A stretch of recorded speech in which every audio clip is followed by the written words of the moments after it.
Hi കൂട്ടുകാരെ, എൻ്റെ പേര് നിത്യ.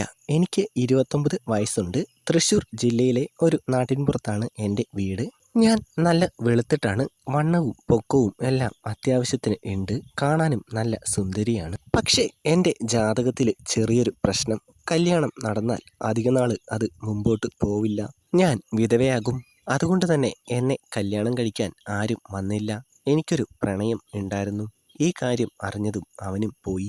ഇതുവരെ കല്യാണമൊന്നും ആയില്ലേ എന്നുള്ള നാട്ടുകാരുടെ ചോദ്യവും അവരുടെ കളിയാക്കലും ദിനംപ്രതി കൂടിക്കൂടി വന്നു. എൻ്റെ അച്ഛനും അമ്മയ്ക്കും എൻ്റെ കാര്യമോർത്ത് എന്നും സങ്കടമാണ്. എനിക്ക് 2 അനിയത്തിമാരുമുണ്ട്. അവർക്കും കല്യാണപ്രായമായി. ഞാൻ കല്യാണം കഴിക്കാതെ വീട്ടിൽ തന്നെ നിന്നാൽ അവർക്ക് നല്ലൊരു ഭാവി ഉണ്ടാവില്ല. എവിടെയെങ്കിലും ഒരു ജോലി കിട്ടി മാറിയാലോ എന്ന് ഞാൻ ചിന്തിക്കാൻ തുടങ്ങി. ഒരു ടീച്ചറിൻ്റെ ജോലിക്കുള്ള വിദ്യാഭ്യാസ യോഗ്യതയെല്ലാം എനിക്കുണ്ട്.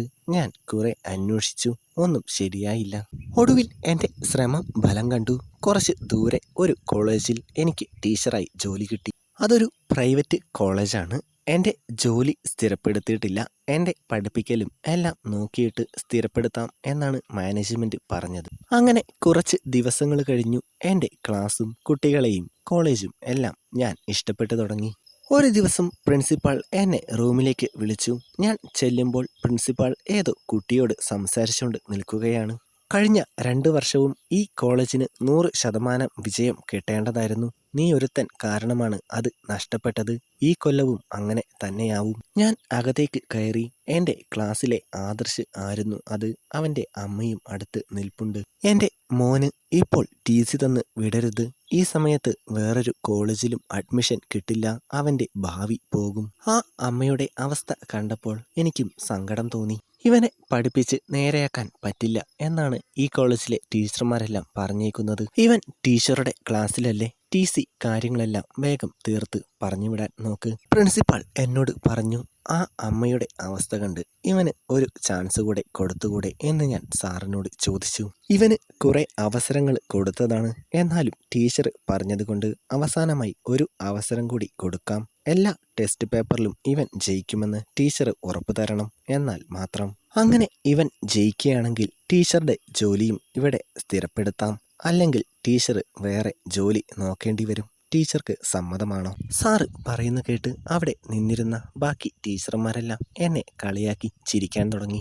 ഇതിപ്പോൾ എൻ്റെ ജോലിയുടെ ഭാവി അവൻ്റെ കയ്യിലും അവൻ്റെ ഭാവി എൻ്റെ കയ്യിലുമായി. അവൻ്റെ അമ്മയുടെ മുഖം കൂടി കണ്ടപ്പോൾ ഞാൻ ഇവനെ പഠിപ്പിക്കാം എന്നൊരു ധൈര്യത്തിൽ പറഞ്ഞു. എൻ്റെ കോൺഫിഡൻസും ധൈര്യവും എല്ലാം കണ്ടപ്പോൾ സാറിനും ഇഷ്ടമായി. ഇതുപോലെയുള്ള ടീച്ചർമാരാണ് നമ്മുടെ കോളേജിന് ആവശ്യം എന്ന് പറഞ്ഞു. സാറ് പോയി കഴിഞ്ഞപ്പോൾ അവൻ്റെ അമ്മ എൻ്റെ കൈ പിടിച്ച്, ടീച്ചർ സഹായിക്കണം, ഇവനെ എങ്ങനെയെങ്കിലും പഠിപ്പിച്ച് ഒന്ന് പാസ്സാക്കണം. അമ്മ വിഷമിക്കണ്ട, ഇതിപ്പോൾ എൻ്റെ ജോലിയുടെയും അഭിമാനത്തിൻ്റെയും പ്രശ്നമാണ്. അതുകൊണ്ട് എങ്ങനെയും ഞാൻ ഇവനെ പഠിപ്പിച്ച് പാസ്സാക്കും. ഇന്ന് തൊട്ട് ഞാൻ വീട്ടിൽ വന്ന് ട്യൂഷനും എടുക്കാം. അവൻ്റെ അമ്മ പോകുന്നതിന് മുമ്പ് വീട്ടിലേക്കുള്ള വഴിയും അഡ്രസ്സും എല്ലാം പറഞ്ഞു തന്നു. കോളേജിൽ നിന്ന് 2 സ്റ്റോപ്പ് അപ്പുറത്താണ് അവൻ്റെ വീട്. അങ്ങനെ അവൻ്റെ വീട്ടിൽ ചെന്ന് ട്യൂഷൻ എടുക്കാൻ തുടങ്ങി. 2 ദിവസം എടുത്തു. അവൻ ഒന്നും ശ്രദ്ധിക്കുന്നുമില്ല, പഠിക്കുന്നുമില്ല. അങ്ങനെ ഒരു ദിവസം ഞാൻ അവനോട് പറഞ്ഞു, നീ എല്ലാ വിഷയത്തിനും നല്ല മാർക്ക് വാങ്ങിയാൽ നീ ചോദിക്കുന്ന ഒരു സമ്മാനം ഞാൻ തരാം. സത്യം ആണോ? അവസാനം വാക്ക് മാറ്റരുത്. ഞാൻ വാക്ക് മാറ്റില്ല. സത്യമാണ്. എൻ്റെ ജോലിയുടെ കാര്യമാണ്. പിന്നീട് അങ്ങോട്ട് പഠിക്കാനെല്ലാം അവന് നല്ല താല്പര്യം ആയിരുന്നു. അവൻ്റെ മാറ്റം കണ്ട് എനിക്ക് തന്നെ അത്ഭുതം തോന്നി. അങ്ങനെ സെക്കൻഡ് ഇയർ വാർഷിക പരീക്ഷയ്ക്ക് അവൻ എല്ലാവരെയും ഞെട്ടിച്ചുകൊണ്ട് നല്ല മാർക്കോടെ പാസ്സായി. അന്ന് വൈകുന്നേരം ഞാൻ വീട്ടിൽ ചെന്നപ്പോൾ അവൻ പറഞ്ഞു, ടീച്ചറെ, ഞാൻ വാക്ക് പാലിച്ചു. ഇനി ടീച്ചറും വാക്ക് പാലിക്കാം. ശരി, നിനക്ക് എന്ത് സമ്മാനമാണ് വേണ്ടത്? ഒരുപാട് വിലയുള്ളതൊന്നും ചോദിക്കരുത്. എനിക്ക് പറ്റുന്നതാണെങ്കിൽ തരാം. അവൻ പഴമെടുത്ത് കയ്യിൽ പിടിച്ചു. അതിൻ്റെ തൊലി പൊളിച്ചിട്ട്, ടീച്ചർ ഇത് കഴിക്കണം എന്ന് പറഞ്ഞു. എനിക്ക് അപ്പം കഴിക്കാനും തരണം. ഇല്ലെങ്കിൽ അടുത്ത വർഷത്തെ എല്ലാ പരീക്ഷയ്ക്കും ഞാൻ തോക്കും.